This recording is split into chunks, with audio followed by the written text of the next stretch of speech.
అందరికీ hi, welcome to uncle kitchen zone 2024. నేను మీ ఎంజద్. ఈరోజైతే మన రెసిపీ సూపర్గా ఉంటుందండి, చికెన్ ఫ్రై.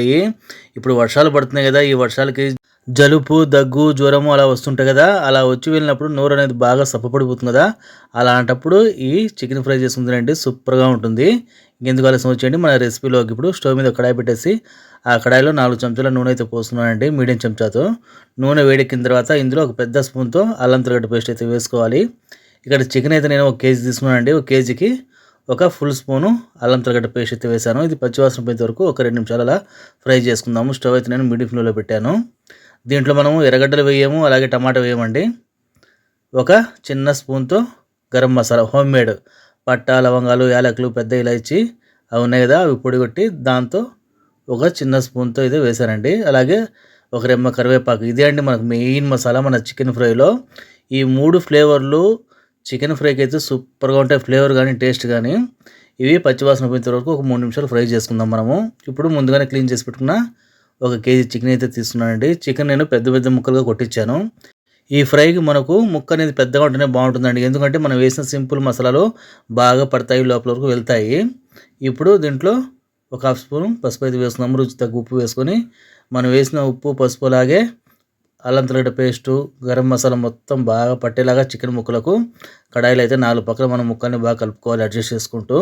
ప్రతి ఒక్క ముక్కకు మనం వేసిన మసాలా బాగా పట్టాలండి, అప్పుడే టేస్ట్ అనేది మనకు చికెన్ సూపర్గా ఉంటుంది. ఇప్పుడు ఒక 5 నిమిషాలు అయితే మూత పెట్టేద్దాము.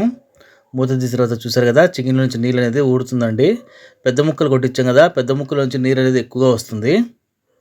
ఈ విధంగా అయితే మళ్ళీ మనం అడ్జస్ట్ చేసుకోవాలి చికెన్ని. ఆ నీళ్ళల్లోనే ఒక 70% మనం బాగా దాన్ని కుక్ చేసుకోవాలి. ఇప్పుడు ఒక స్పూను ధనియాలండి, అది కచ్చా పచ్చగా ధనియాలు చేసి వేసుకున్నామంటే టేస్ట్ సూపర్గా ఉంటుంది, పొడి కాకుండా.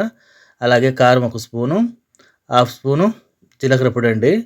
ఈ 3 వేసి ముక్కలకు బాగా పట్టేలాగా అయితే మనం కలుపుకుందాము. ధనియాలు పొడి వేసేదానికన్నా మనం కచ్చా పచ్చగా దంచి వేసుకుంటే ఆ టేస్ట్ చాలా బాగుంటుందండి.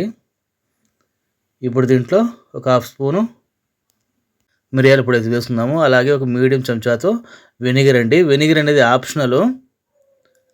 అలాగే ఒక చిన్న గ్లాస్ మనం టీ తాగుతాం కదా, ఆ గ్లాస్తో నీళ్ళైతే పోసుకుందాము. మిగతా ఒక 30% చికెన్ అనేది దీంట్లో బాగా ఉడికిపోతుంది. వెనిగర్ అనేది ఆప్షనల్ అండి. నేను ఎందుకు వేసానంటే మనం ముక్కలు బాగా పెద్దగా కొట్టించాం కదా, అవి సాఫ్ట్గా అవుతాయి. అలాగే మనం వేసిన మసాలా కూడా ముక్కలు బాగా పీల్చుకుంటాయి, దానివల్ల అయితే వేసాను. మీరు కావాలంటే లాస్ట్లో మనం ఫ్రై అయిన తర్వాత నిమ్మకాయ అయితే పిండుకోవచ్చు. ఒక 5 నిమిషాలు అయితే మనం మూత మూసి పెట్టేద్దామండి. స్టవ్ని అయితే మీడియంలో పెట్టేసి 5 నిమిషాల తర్వాత చూసారు కదా, మన మసాలా అంత గట్టిపడింది. ఈ మసాలా మనకు పూర్తిగా చికెన్కి బాగా కోటింగ్లా పట్టారు ఫ్రై చేసుకోవాలి మనము. స్టవ్ అయితే నేను మీడియం ఫ్లేమ్లో పెట్టానండి.